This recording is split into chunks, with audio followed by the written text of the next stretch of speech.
holiday edition of the NFL Matchup Show. I'm Sal Palantonio. Right there is the founding father of our show. Sal Pal, Mr. good morning. Greg Cosell is here, and so is Darius Butler. How was your Christmas? Good? Great. Outstanding. Fantastic, fantastic. 2 weeks to go in the National Football League. No time to fool around, so let's get right to it. Butler breakdown, Chicago Bears, San Francisco 49ers. And I know you love what Ben Johnson's doing with Caleb Williams. Absolutely, and we all see why Ben Johnson took this job, right? He was the belle of the ball for a couple years, then decided to go to Chicago. And guess what?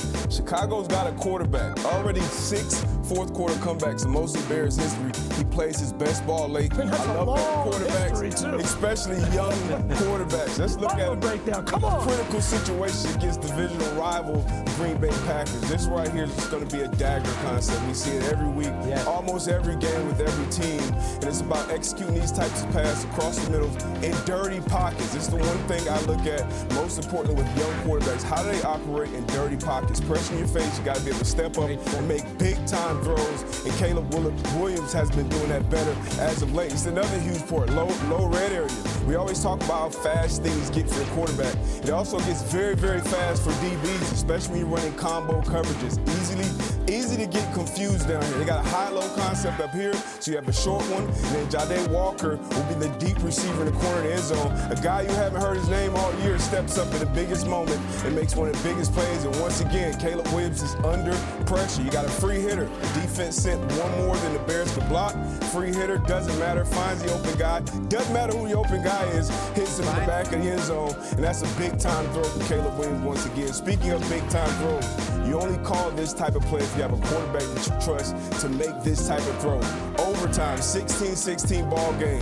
The Packers, they're geared up to stop the run against 13 personnel. Great play-action fake. Another thing that I look at with young quarterbacks, how do they handle the ball handling, especially in a high play-action offense, second in the National Football League, the play-action pass. And this right here, you're just going for the juggler. A big-time deep ball throw to DJ Moore. Unbelievable throw, unbelievable catch, and the highest pressure moment of the game. So this is a big-time game coming up against the Niners, who still can win the first seed in the NFC, which is big. So they'll step up for the challenge as well. Yeah, they will. But this is a benchmark game for this Bears team and that quarterback and that first-year head coach. Great breakdown. I want to look at the Seattle Seahawks at the Carolina Panthers next.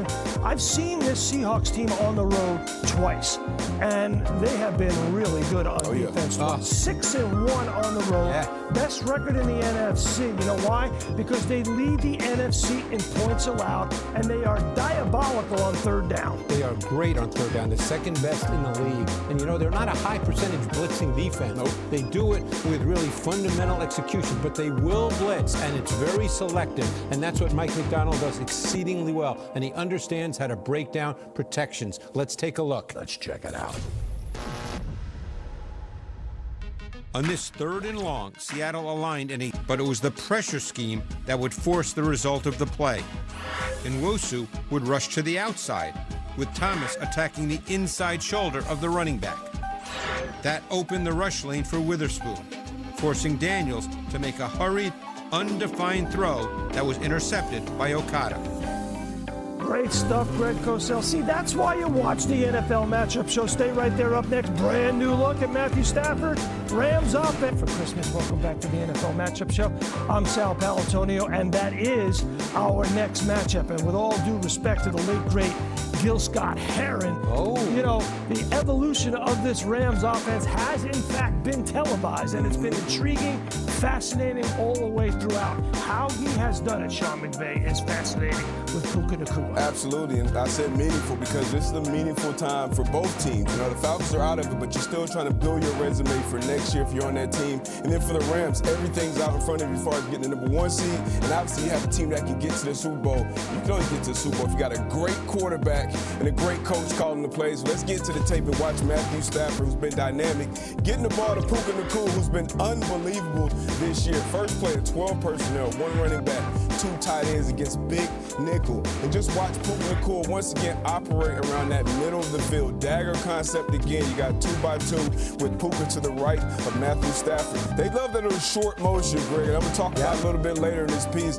Love just bumping him out late and once again creating a little more space to find a devoid of that defense. Matthew Stafford's been unbelievable, leading the league in passing yards, passing touchdowns, has hit 40 touchdowns again. Only Brady and Rodgers have done that in their career. Third time in his career, unbelievable stuff. 13 personnel, a personnel group and they love, and it'll help them out if Devontae Adams is still banged up. 1 running back, 3 tight ends against nickel. And once again, all you got to do is find Puka Nacua. Everyone at home, everyone in the stands, everyone on the field knows where the football is going, but somehow, some way, they still scheme up ways to get him open. Now, zone coverage. So you got to find the correct window and the correct time to throw this ball. Matthew Stafford does, and if you just miss the angle by an inch, you're out of position, out of place, and Puka is great after catch, getting the ball into the end zone. This last one, 4th and 5, you talk about knowing where the ball is going. You always know it's going to 12, but just this little late motion, it gets a good DB. Now you get him off kilter a little bit. You can't get your hands on him quite how you want to. As a safety, you don't know exactly where he is, but even when you are in great position, great players still make big-time plays. You get a closer look at this catch, just show you the strength of his hands. Yep. He's not open. Stafford still trusts his guy to go up there and make a play when it's 50-50. Probably the best in the business right now when it comes to that moment of truth and the ball is in the air, Puka Nacua. Not open. Ball comes in a place where most people can't catch it. Absolutely. Unbelievable play, pitch and catch by Matthew Stafford, Puka Nacua. And I want to really, we always talk about coaching matters, yes, right? Liam Cohen has done such a great job with Trevor Lawrence at quarterback. 16 touchdown passes during the 6-game winning streak. I want you to show us, Greg, how it works. Well, I wanted to go back because these two teams played, Jaguars and Colts, Week 14. And that was the game. As I was watching that tape, I noticed how much success Trevor Lawrence was having outside the numbers. Those are not easy throws to make. Yeah. He was 11 for 18 for 194 outside the numbers against the Colts. So let's take a look at one of those plays. This was 3rd and 15 late in the first half. The Jaguars were in a 3-by-1 set with Trevor Lawrence in the gun. The Colts were in dime personnel, which is their predominant 3rd down package. They showed a 5-man front with 3 defensive linemen, and both linebackers, Zaire Franklin and Jalen Carlisle, mugged up on the line of scrimmage. Franklin would match running back Quint Allen's release, while Carlisle would be deployed as the spy on Lawrence. That would result in a 3-man rush. Now let's look at the Jaguars' route concepts on this 3rd and long.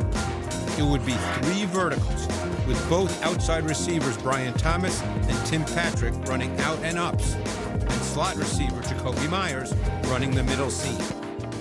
Cam Bynum was the post safety.